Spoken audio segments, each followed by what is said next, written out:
শুরুতেই থাকছে টালিপাড়ার রাজনীতির খবর। 15 বছর পর পশ্চিমবঙ্গের রাজনীতিতে বড় পাড়াবদল। ভারতীয় জনতা পার্টির 2/3 সংখ্যাগরিষ্ঠতা নিয়ে সরকার গঠনের পথে। আর বড় ধাক্কা খেয়েছে দীর্ঘদিনের শাসক তৃণমূল কংগ্রেস।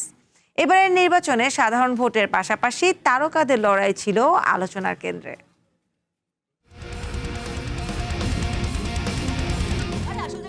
অভিনেতা রুদ্রনীল ঘোষ এবারের নির্বাচনের সবচেয়ে বড় চমক। শিবপুর হাওড়া কেন্দ্র থেকে প্রায় 16,000 ভোটে জয় তুলে নিয়েছেন তিনি। ছাত্র জীবনে বাম রাজনীতি, পরে তৃণমূল ঘনিষ্ঠতা, এরপর অমিত শাহ এর উপস্থিতিতে বিজেপিতে যোগদান। সব মিলিয়ে তার রাজনৈতিক যাত্রা ছিল বেশ নাটকীয়। আগেরবার পরাজিত হলেও এবার ঘুরে দাঁড়িয়ে শক্ত অবস্থান তৈরি করেছেন তিনি। অন্যদিকে অভিনেতা সোহম চক্রবর্তীর জন্য নির্বাচনটি ছিল হতাশার। করিমপুর নদিয়া কেন্দ্রে শুরুতে এগিয়ে থাকলেও শেষ পর্যন্ত সে লিড ধরে রাখতে পারেননি। ভোট গণনা যত এগিয়েছে ততই পিছিয়ে পড়েছেন তিনি। শেষ পর্যন্ত প্রায় 10,000 ভোটে হারতে হয়েছে এই তৃণমূল প্রার্থীকে।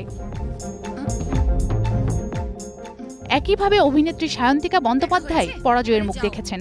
উপনির্বাচনে জয়ের মাধ্যমে রাজনৈতিক ক্যারিয়ার শুরু হলেও এবার নিজের কাছাকাছি এক কেন্দ্রে প্রায় 16,000 ভোটে হেরে যান তিনি। এছাড়াও অভিনেতা হিরণ চট্টোপাধ্যায় শ্যামপুর কেন্দ্রে জয় পেয়েছেন, তবে পরাজিত হয়েছেন নির্মাতা রাজ চক্রবর্তী এবং সঙ্গীতশিল্পী অদিতি। সব মিলিয়ে এবারে নির্বাচন শুধু ক্ষমতার পালাবদল নয়, তারকাদের উত্থান পতনের এক নাটকীয় রাজনৈতিক অধ্যায়। তবে ফলাফল যাই হোক, বিনোদন জগতে তারা আবারও সিনেমা নিয়ে দর্শকদের মাতাবেন, এটাই ভক্তদের প্রত্যাশা। রাজনীতির মঞ্চে জয় পরাজয়ের হিসাব থাকলেও তারকাদের আসল আলো ছড়ায় রূপালী পর্দায়। Humaira Himu, one entertainment.